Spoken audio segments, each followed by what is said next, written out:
તો સુરતમાં ભાગ્યોદયની વિધિના નામે દુષ્કર્મ આચરવામાં આવ્યું। અમરેલીના ધારીમાં પરણિતા સાથે દુષ્કર્મ કરવામાં આવ્યું। વિધિ કરવાના બહાને બુઆએ દુષ્કર્મ આચર્યું છે। પતિને બહાર મોકલી પરણિતા સાથે બુઆ દ્વારા દુષ્કર્મ કરવામાં આવ્યું। ત્યારે બુઆ ભરત કુંજાડિયા સામે પોલીસ ફરિયાદ દાખલ કરવામાં આવી છે। સરથાણા પોલીસે આરોપી બુઆને ઝડપી પાડ્યો છે। ત્યારે ધારીમાં રોષે ભરાયેલા લોકોએ મુંડન કરી માફી મંગાવી છે। મામાની દીકરીને તેના જ ઘરમાં નિવસ્ત્ર કરી પરણિતા પર ફોઈના દીકરા બુઆએ જ દુષ્કર્મ આચર્યું હોવાનું સામે આવ્યું છે। જોકે કાપોદ્રા પોલીસે આ સમગ્ર મામલે વધુ કાર્યવાહી હાથ ધરી છે।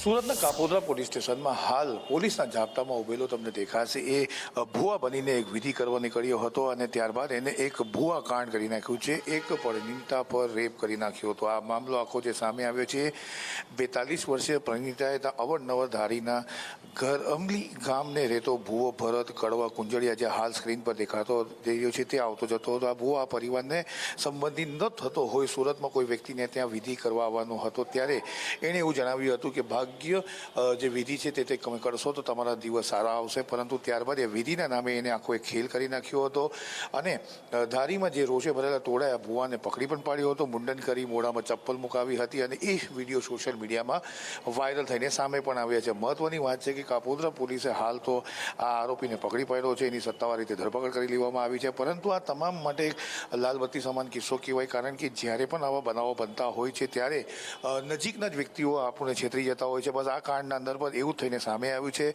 પરિવારના દૂરનો સંબંધિત છે અને સાથે જ એને જે કાંડ કર્યો છે ત્યારબાદ પરિણીતે આ વિધિના બહાને જે કાંડ કરવામાં આવ્યો હતો એકાંતના અંદર પ્રથમ તો આ વિધિના બહાને એને એવું કીધું હતું પતિ પત્નીને કે નિવૃત્ત થઈ જાઓ। ત્યારબાદ વિધિ શરૂ થઈ હતી, પતિને પણ ખોળામાં બેસાડ્યો હતો। ત્યારબાદ પત્નીને ખોળામાં બેસાડવા પહેલાં પતિને એને રૂમમાંથી બહાર જવાનું કીધું હતું ને ત્યારબાદ એને રેપને અંજામ આપ્યો હતો। પ્રથમ રાત્રિએ તો પત્નીએ પોતાના પતિને કંઈ જણાવ્યું ના હતું, પરંતુ ત્યારબાદ બીજે દિવસે આખો કાંડ કહેવામાં આવ્યો હતો ત્યારે આખો મામલો સામે આવ્યો હતો કે ભુવાએ વિધિના બહાને પરિણીતા પર રેપ કર્યો છે। કેમેરા પર્સન હુસેન ચૌધરી સાથે આઝમ સાથે સંદેશ ન્યૂઝ સુરત।